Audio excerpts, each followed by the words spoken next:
With my authority as mediator, I will right what is wrong. Is in my hands.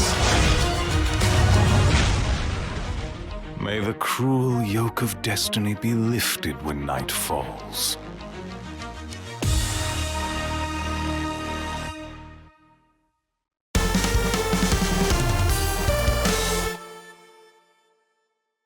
Hey guys, welcome to another session of RBTL, and this one's gonna be a doozy. So I'm gonna break up these two parts. This was revealed at the end of day 2 of the Epic 7 World Championship. Super big news for those who are watching it live on streaming. You may be watching this again to see, you know, some of the, like, you know, when there's good stuff, when there's candy, you kind of want more candy, right?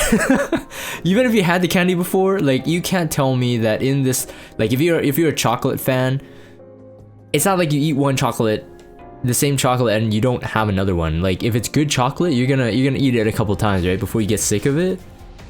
This is what I feel of what we got during the end of the live stream yesterday. As I'm doing this recording, in terms of the chronology, the information that we're about to cover today was dropped yesterday. I'm gonna break this down in two parts. One, the update preview that we got, and the other one is the Q&A. So the Q&A aspect, even though a lot of the information is gonna be covered in this portion of my video, so the update preview video that Epic 7 released, it's gonna take on a different sort of, like, I guess, opinion on my side in terms of, like, how I think they addressed certain concerns or the questions that they chose and the answers that they gave. I think they're two distinct things, so I'll talk about that in a separate video. But if you're watching this one, welcome. And this update preview is freaking legit. As you saw at the beginning of the video, I showed the clip of, like, what we saw at the tail end, and I'm just gonna do some, like, kind of analysis and scrolling through. I think this one's a shorter one compared to when we got the preview for the Hymn of the Wailing Tundra for episode 3. I think this is kind of like the they labeled it as epilogue. So is it the epilogue of episode 3? I think it could be. But if all this stuff is previewed in here, that is supposed to be, like, you know, wrapped up by the end of this year, then we're gonna be looking at a lot of stuff in terms of, like, a lot of hype.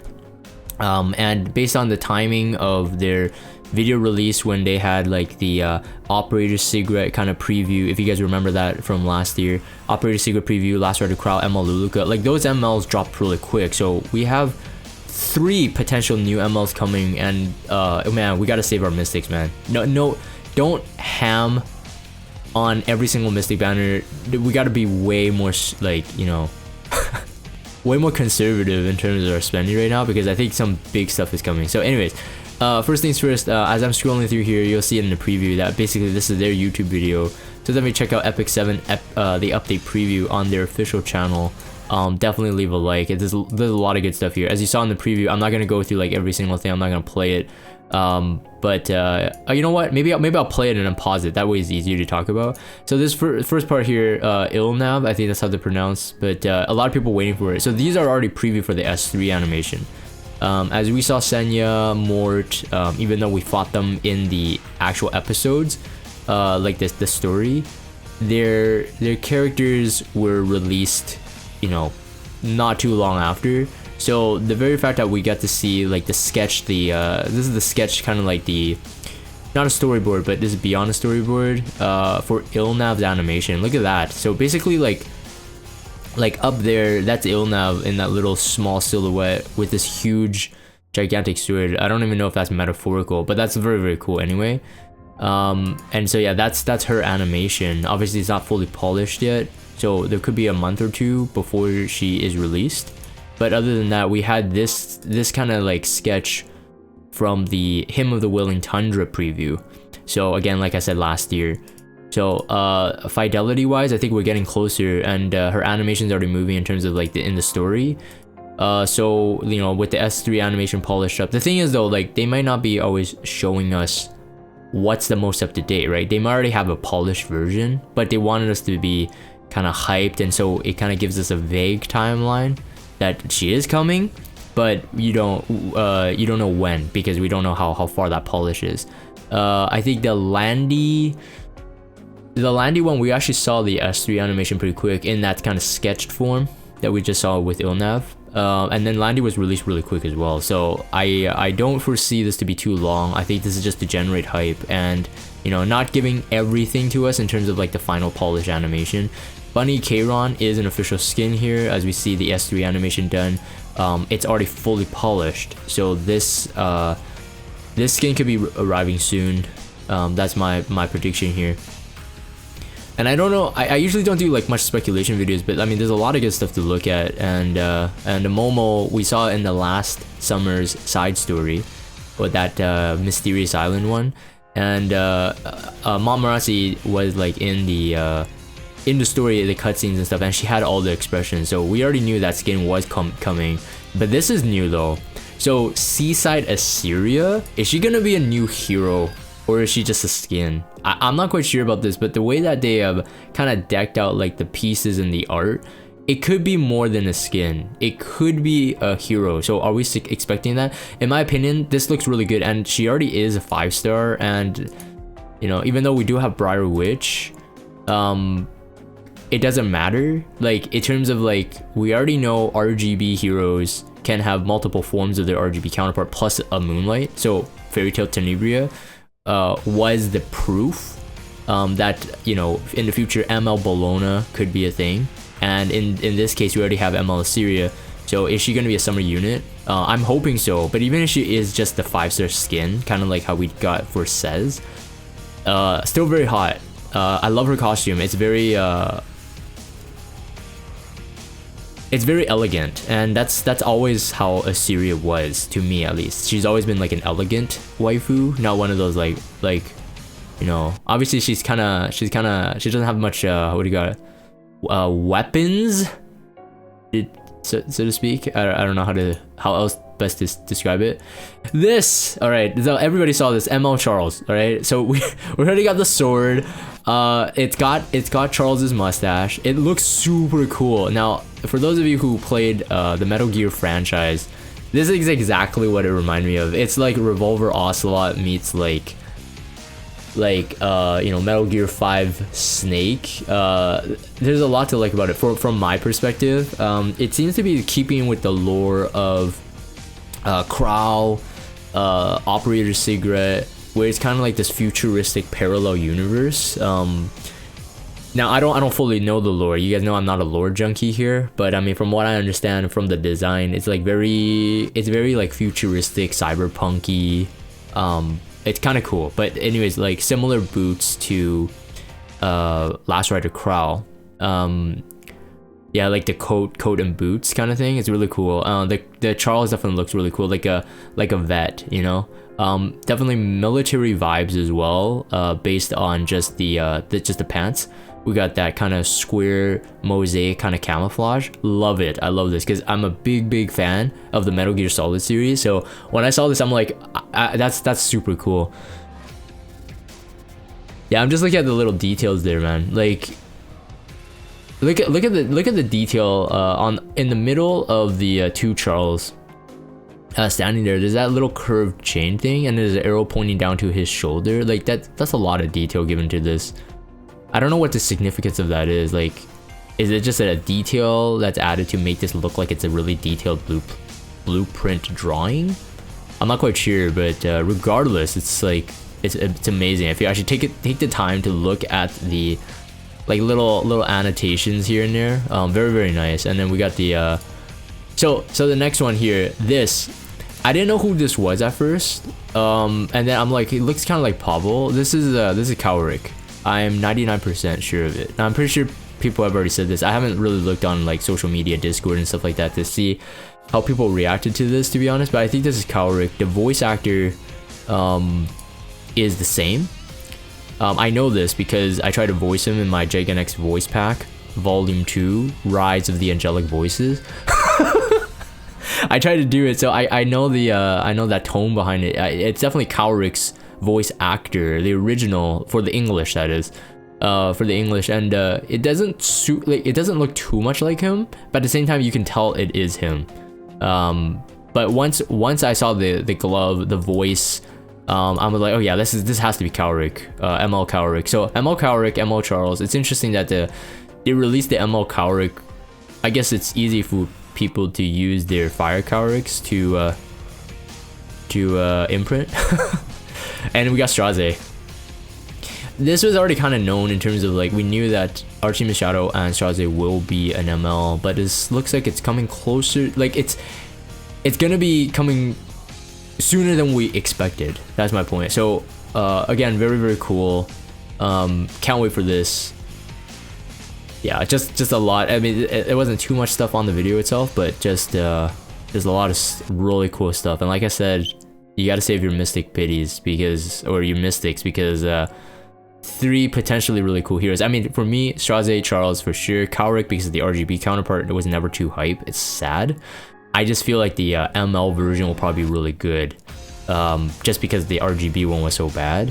Whereas ML Charles, I think it's like probably gonna be as good as the green one, or at least when the green one was released. So anyways, let's get into the actual notes and go through each point, and I'll give you guys my thoughts on that.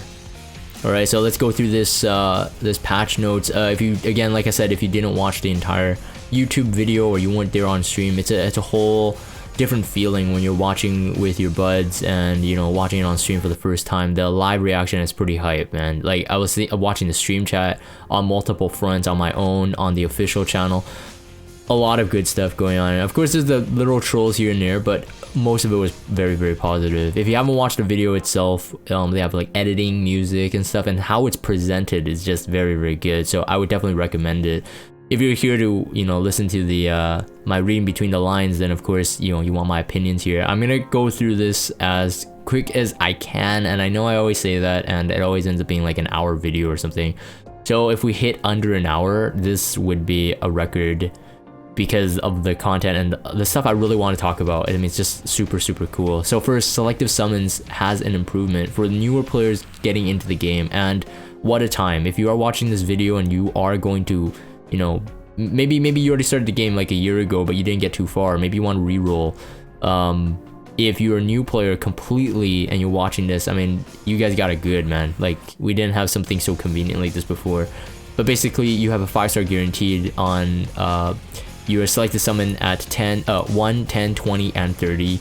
A record function in order to record a summon pool. So it's kind of like you know, let's say you got a, I don't know, like a Fire Robian one, and you've heard is really good, and then you got a Vildren one. Then you can, you know, perhaps go to that one. You can always have like one that's saved, right? So very, very cool. An additional thing, so selective summons for season 2 with new heroes in the pool will be added for areas who clear episode 3. So that's very, very nice. I mean, this is like a kind of one of those like yearly annual rewards that people get, you know, either it's like a 5-star selector or whatever.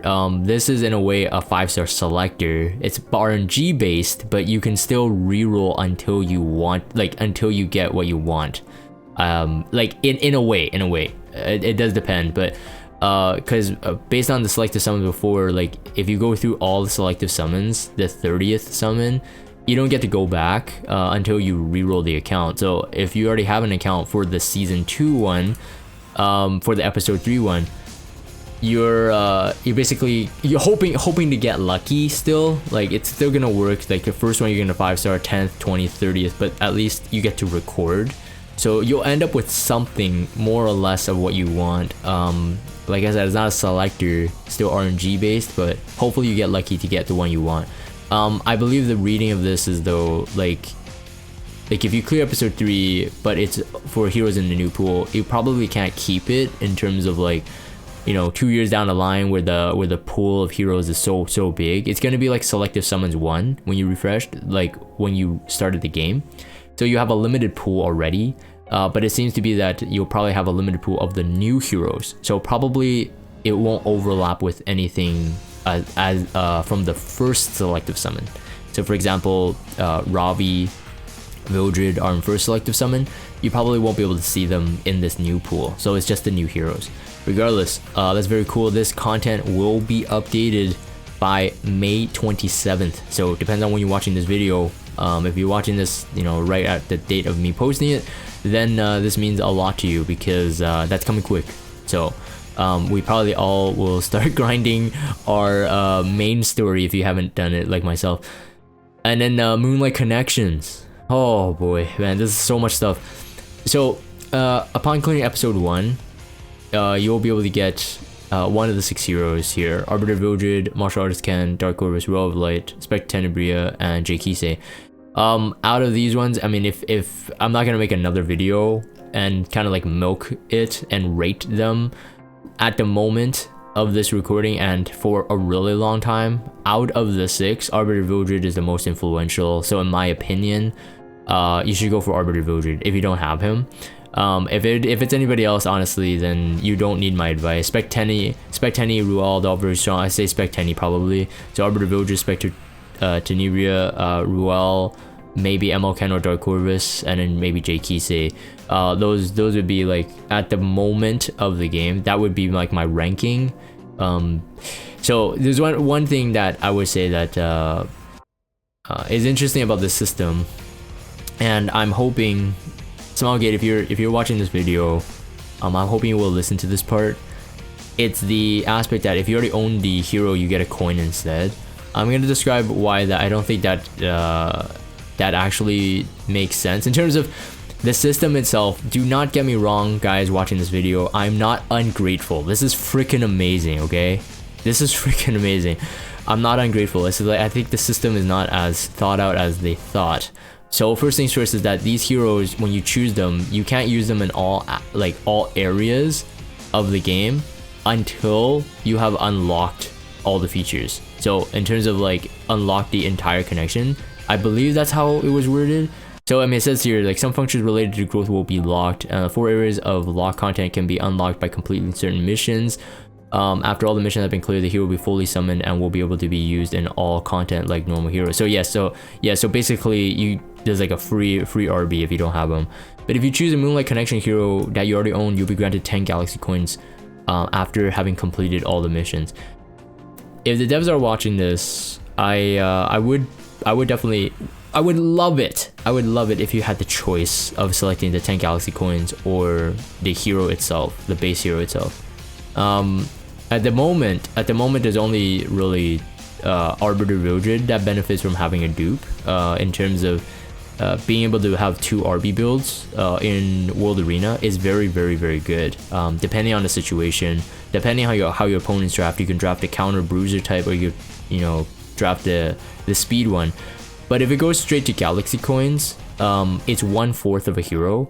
Now for those who actually don't own RB right now, and they get the connection RB, and then they summoned another RB, they'll get the dupe, but they won't get the coin, right? Based on my understanding of their coin system, you don't get the coin unless you have summoned them, like from the gacha system itself. So they won't get the coin, but they get 2 dupes. Now people will say that, well, Dragon, that means the same thing, like exactly the same thing, because they don't get the coins, but they do get 2 Arbiter Vildreds. In the case of like the usability of it, you get 2 heroes if you had gotten the connection RB first and then summoned it, whereas in the way that some people have hammed on the Arbiter Vildred Mystic rotation,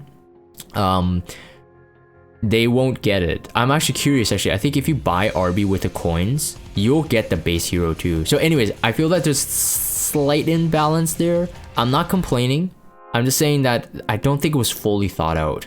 So people who have, I saw this on the stream chats yesterday, people who like summoned on RB, like hammed and even got to pity, maybe spend a couple $100, maybe $1,000 on the mystic, like the mystic packs to get RB at pity. I got RB at pity, so I know the feeling of this, but they got RB at pity, but then other people get this for free, but they get 2 RBs out of it. So yeah, so maybe they'll consider, hopefully they'll consider a slight modification, like you get to choose the hero or the coin, right?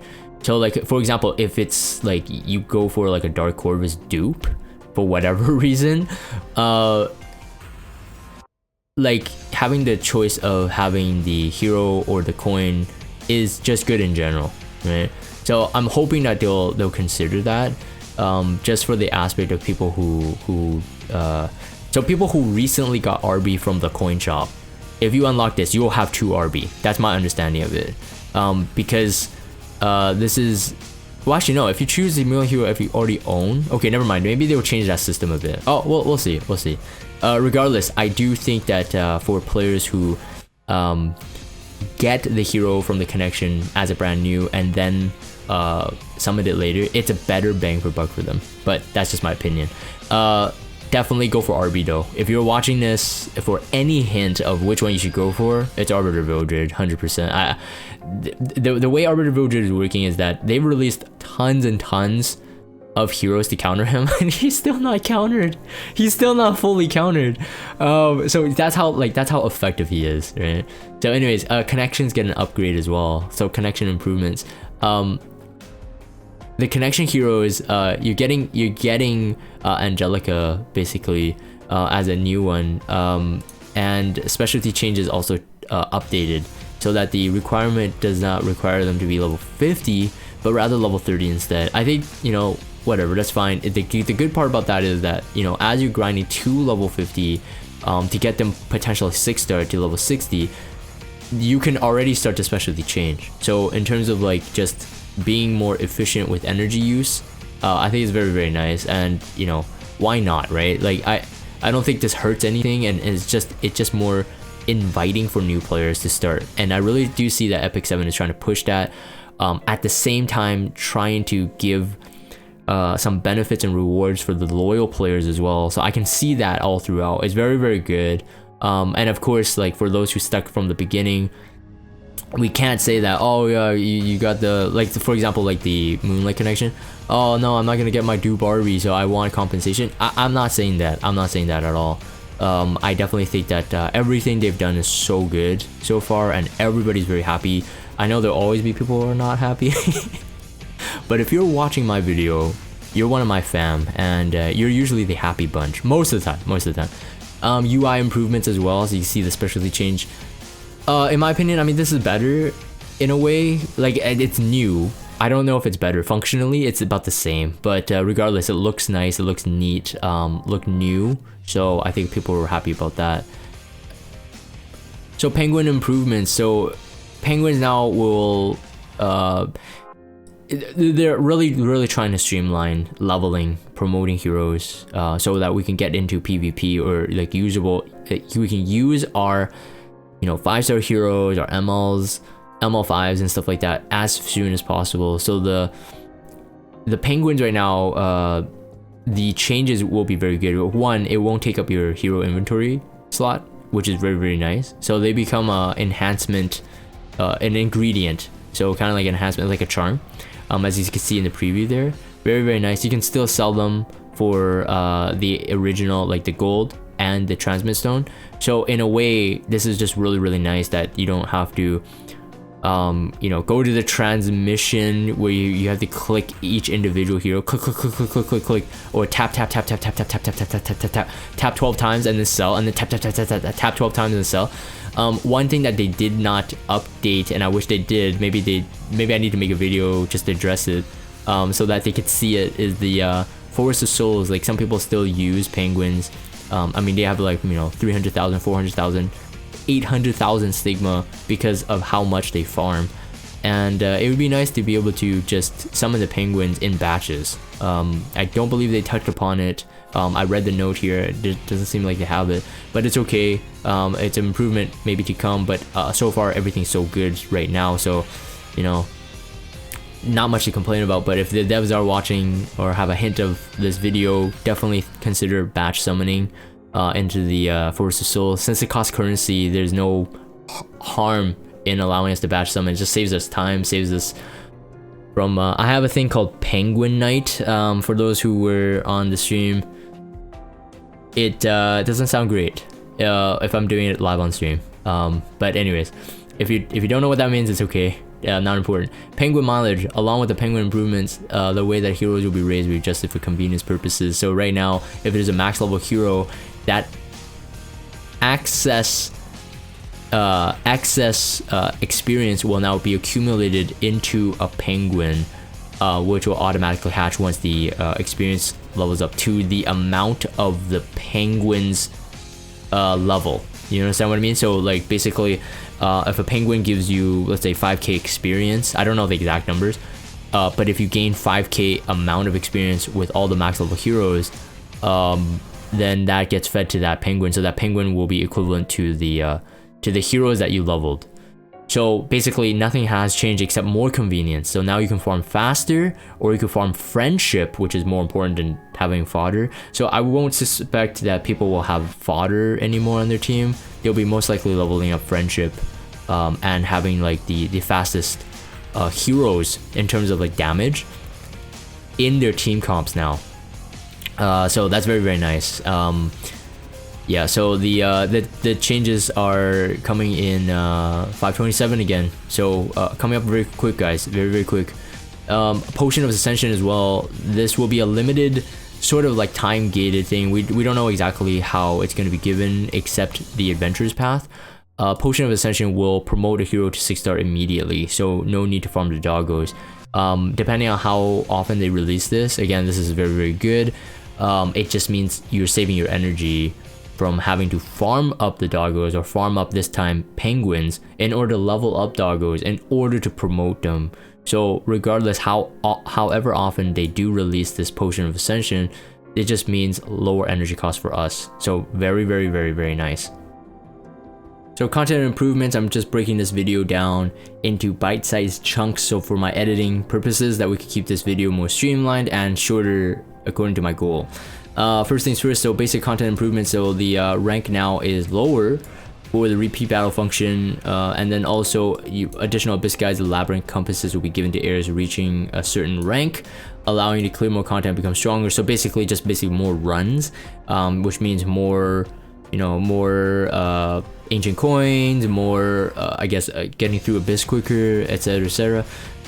There's more improved rewards for floor 40 and under, so that we can obtain equipment and charms easier. I don't know if this applies to us for people who have already beat it, but I'm assuming it does. It says the additional guide and labyrinth compass will deliver you in-game via your mailbox for areas who have already completed or reached a certain rank this after the update has been applied. So it just, for people who are done with abyss right now, it's just, you know, purification, more gold, more stigma. I don't know if people still really run the labyrinth. So one thing that I have an issue with is that for those who come on my stream, you guys hear me talk about this all the time, but for the YouTube side, you may not know these aspects.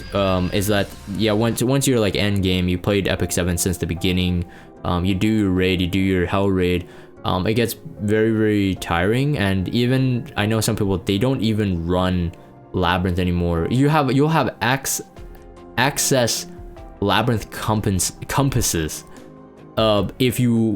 if you do the most, you know, efficient way to do regular raid. You'll be able to hit all 5 bosses in 3 runs, and then the rest of it doesn't go anywhere. So I mean, like, this is really good, I think, for like a newer player, because I mean, you want to min-max everything. But once you've done this for like 2 years, every week, you just don't even do the regular labyrinth anymore. I know that in the past, a lot of people ran the Fiend labyrinth, which is for people who know what that is.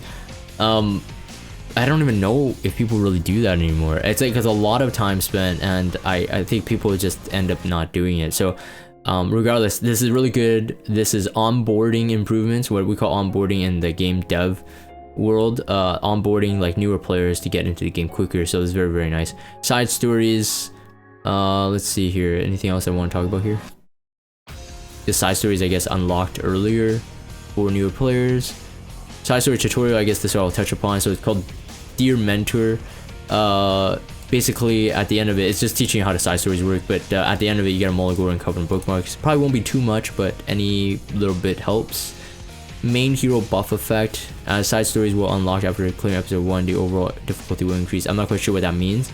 Less energy, more rewards. So the rewards for the side story will now be greatly increased, and the energy required to obtain the main rewards will be decreased about 25%. So basically, I guess the cost of the currency to be able to purchase the stuff in shop will be reduced. So that means less energy needed to complete the side story in terms of the shop. Molagora challenge and Goblin challenge will be included in all exploratory side stories, enabling heirs to earn more gold in Molagora. So that, like, so here the exploratory ones seems to be like special side stories. So I'm not quite sure, like, I mean that will help I guess for the bigger ones, but I think we already get that. But I think maybe exploratory side stories are just like any one with the 10 rounds, the ones that you can actually move. But regardless, it will help us improve the Molagora income. Second, friendship items. Last year's Christmas side story, we got those elemental like lanterns, which you could feed to the RGB heroes, and if you feed to the MLs, you get a bit less friendship. So this, in a way, again, is helping us fix the Molagora issue slightly, of course. Now that these lanterns or these friendship items will now follow the main story's hero's element of the story. So for example, going forward, like Senya's side story, she's an earth hero, so in the future that would be added to her shop, but it's only for green, right? I don't know how much we'll get, but regardless, so if you use the RGB friendship items on ML, you get lower experience, so of course use that sparingly. But if you do use it on the RGB ones that it belongs to, you get the bonus experience, so you probably want to do that most of the time. Third, drop rate of charms will increase the stages, and the low level equipment will drop less. So that's very, very nice, since we already use the low level equipment only as fodder anyways. Charms will give you more experience while costing less gold to enhance the same amount of experience. So that's very, very nice. So that means less gold use, more equipment that we can get quicker, right? Less gold. This is expected to help alleviate the burden of gaining charms, but will also help in regard to equipment inventory issues. Oh, that's true as well. So just having like a lot of those crappy equipment, and they don't even sell much anyway, so that's why you want to use them as fodder usually. This will help. Epic and rare catalyst selection chests will be added to the quest rewards, and the amount of attainable gold will also increase. So more gold is equivalent technically to more energy as well, depending on how you see it, but technically at the moment that we're comparing now our system, it does equal that. Lastly, receive all function will be added. That's a nice touch, not something I need to talk about too much. The fail guide is quite interesting too. So they're really going for like, so one of the things I made a comment on my stream the other day was that the web page based thing is kind of weird for me. So if you guys know what I mean, like if you hit the statistics button, it kind of prompts like a web page, and although the web page is like okay, it's still not like, it's not in-game UI, so it's not like immersive, it breaks you out of the immersion. And another issue is that when you were looking for the catalyst, it would also pop you into this kind of like web page like overlay, but now they actually changed it. I'm actually amazed. I did not, like, I made this comment on my stream, even though multiple times, but I only made this comment like maybe not even a month ago. Like I remade the comment. I swear it's like they're really on point. It's either they're always listening to me critiquing about their UI, which I highly doubt, but if they were on point. They were exactly hitting the mark of like every single like UI thing I complain about, they always eventually fix it. So very, very good. I mean, for those of you who don't know, I do work in the game industry and I am a UI designer, so that's why I complain about it so much. But they're really on point, and that's why Epic 7 has always gotten praise from me in terms of their UI improvements. I know a lot of people don't care about that, but to me it stands out to be like they're really, really high quality in terms of they want their game to really like just look super polished. Nothing is like untouched. They'll eventually make things good, so it's very, very great. So the catalyst improvements, now you could just move directly to it. It seems to be the case, and again, it doesn't require the web page pop-up to tell you where those things are. So those arrow buttons, I believe they're actionable, so in terms of like you click it, you can actually go to that area, so that's very, very nice. There's an additional point here for the AP shops as well. you can just go through the chapters and then you can just check on what the AP shop has. They've also increased the amount to be able to be purchased per week from 5 to 10, which is very, very good. You can also straight move, as you can see the top corner there, the move button. You can move directly to that area, so to farm it. So this is very, very, very nice. All these changes coming again in May 27th. So super, super cool. And lastly, we have some new content. So this stuff was looking very hype. New system, so we can't, you know, even though like some people I saw on stream chat were saying that, oh, this looks like this game, this looks like this game, like we copied it from this other game. But I don't know those, like how those system works in the other games. Regardless, these are new systems for Epic 7, and I'm looking forward to it. I mean, I'm not a big PvE guy, but I mean the way they presented it, at the pace that they presented it, I just think that, okay, that's very cool. But my overall concern for Epic 7 all the time is honestly like, are they releasing too much what I would call fluff content? So for example, Holo Trials, yes, even though the currency is important to get EEs, which the EEs will help build your heroes to the way you want them to, or to be usable, so it's required, you know, but in a way it's still fluff content. I don't know if anyone loves Hall of Trials in terms of like they actually really like it. They want the rewards at the end of it. Like, will the new side story Advent also be that? We will find out. I mean, everything becomes stale over time, and that's a fact of human nature. So it's not at the fault of Epic 7, but having too many things to do per week will begin to alienate those who love Epic 7. You know, they could run the farm, they could run the hunts, and they can do RTA when they have the time, and then Guild Wars only 3 times a week, etc, etc. Like, it's easier for people to digest, but then once there's too much content for too long, it could be alienating. It's just like someone will be at the end will be like, you know what, I don't have time for all the stuff that Epic 7 will provide. Like, I just log in and I do my dailies and I'm out. Like, you would, if you've played the game as long as me, you know people who say this, and this could be you. So I'm not saying this as like I'm discouraging new content. I want new content. The game needs new content, to be honest. It's been stale for a while. They need new content, but there's always that thing that's at the back of my head. It's like, okay, this is exactly good, or is exactly what we're looking for. It could be. So far, it looks like the format is exciting to me. All right, so you get 9 different heroes organized into parties of 3. You will face a strong boss, and it has multiple phases. Become stronger, so it's maybe like Holo Trials. I'm not sure. We'll see. And a battle consists of 3 phases, and each party will battle per phase. This is updated on, again, May 27th, so coming up really quick. The buffs are according to the element. A key factor to clearing the content is having a wide variety of heroes. So this is kind of like World Boss, like the thinking of World Boss. I saw the stream chat as well. People are saying this is what World Boss should have been. Perhaps. World Boss, to be honest, is okay to me. In terms of you spend some energy, you get a lot of rewards back for the amount of energy spent. You will get actually more rewards out of World Boss compared to every single content in the game. So if you're spending 20 energy, the amount of rewards you're getting back is more than a hunt. So the very fact that World Boss, yes, it kind of failed to deliver in terms of the satisfaction factor. The rewards itself is a no-brainer. You have to use your energy on World Boss. Like, why not, right? You get the selection chest and stuff like that. You get yeah, but anyways, it just is, that's a long rant aside. So this could be a very, very different type of game. The rewards from this seems to be quite incentivizing for any player who is still participating heavily in building heroes and using heroes in PvP, etc. It is tricky to form full parties, so this content will unlock only people who have been through episode 2. Alright, so if you want to catch up now to get to this, you basically gotta grind episode 2 as fast as possible.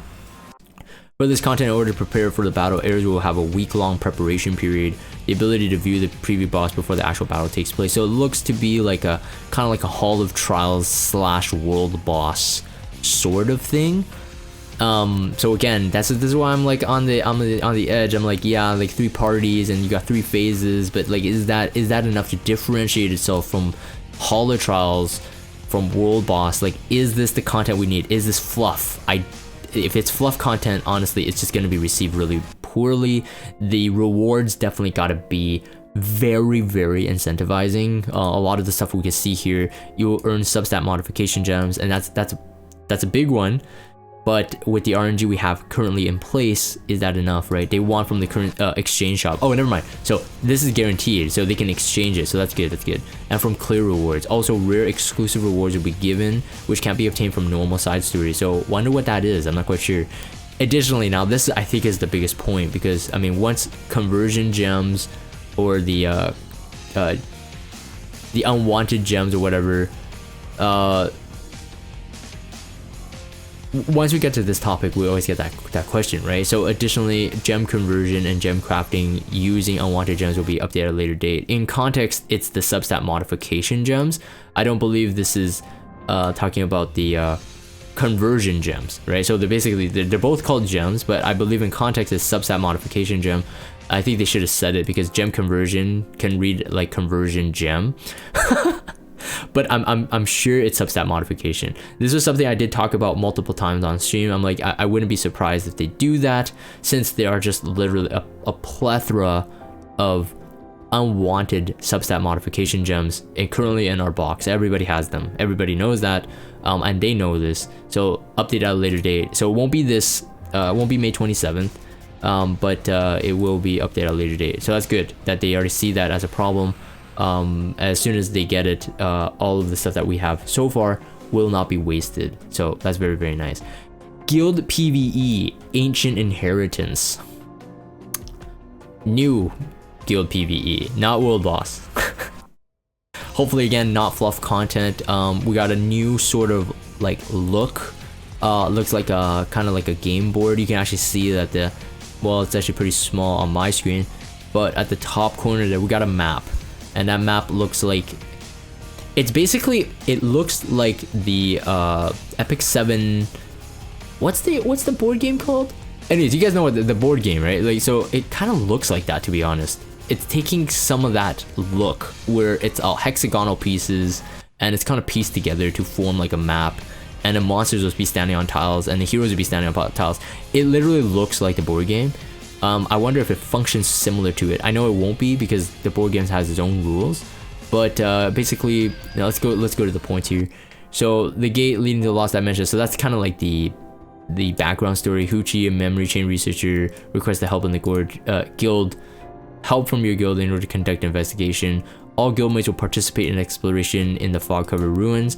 To reach deepest area, you must strategically cooperate with your guildmates. The more guildmates that participate and the more you work together, the more efficient your exploration will be. The guild that explores the deepest area will first receive higher rewards and will be commemorated on the great achievement, which is planned to be updated at a later date. So kind of like World Boss, so there's some kind of ranking system. So like guilds could be like, woohoo, #1 PvE guild or something like that, you know? But the higher rewards, that's a nice incentive. I wonder what that scaling looks like, right? What does higher rewards mean, right? As it requires different roles to clear the content. Each role, such as like a treasure hunter, a boss tracker, heirs, who are still increasing their count rank or raising heroes, can still contribute to the exploration. We hope the Ancient Inheritance becomes a new way to guildmates to bond together. I know no doubt that this will probably be if they need to clear things together. World Boss was too automated that you don't even need to talk to each other really to be able to do it. Now getting high score is a totally different thing, but you don't need to do it. So I wonder if this will really help. So we scheduled for our 3rd anniversary, and then the update schedule here it is. So 2021. So the Q2 Moonlight Connection, summon growth improvements, side story improvements, equipment balance adjustments. They want to look into that as well, so that's very, very nice. I'll cover that part in the Q&A as they talk about that more there in that video. And then Q3, the Advent side story, summer side story, summer special side story, and hero. Hopefully it's the Iseria. Automaton Tower level 5, so increasing that difficulty. I'm assuming also increasing the rewards as well. Ancient Inheritance and Abyss Floor 120. Hopefully they have designed their floors better. It's not just more RNG, because we already got hints that they're not going to remove any sort of RNG in terms of the effect resist, the innate effect resistance, or the 15%. Q4 is episode 4, expedition level 4, and that's actually pretty big, actually. Expedition level 4, light elemental, expedition boss, and then guardian level up. More to talk about, that's pretty much the end of this patch note, but more to talk about in the Q&A section of the video. So anyways, I'm gonna end that. That was a pretty long one there. For the video recording sake, if you guys have Discord, check out the Discord server, follow me on Twitter, subscribe to YouTube if you haven't. As always, thank you guys for watching, and I'll see you guys next time.